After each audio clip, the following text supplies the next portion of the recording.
Kent के इलाके और केंट के साथ जो दीवारें हैं ना ये सारे गिर गया है।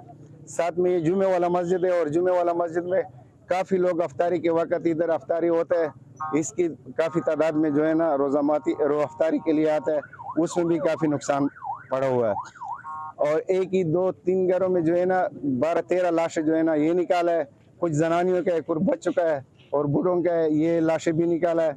और ये जख्मी की हालत जो है ना तकरीबन 31-32 जख्मी हालात में भी लोग निकाला हुआ है ना, अस्पतालों में इंदराज हुआ है।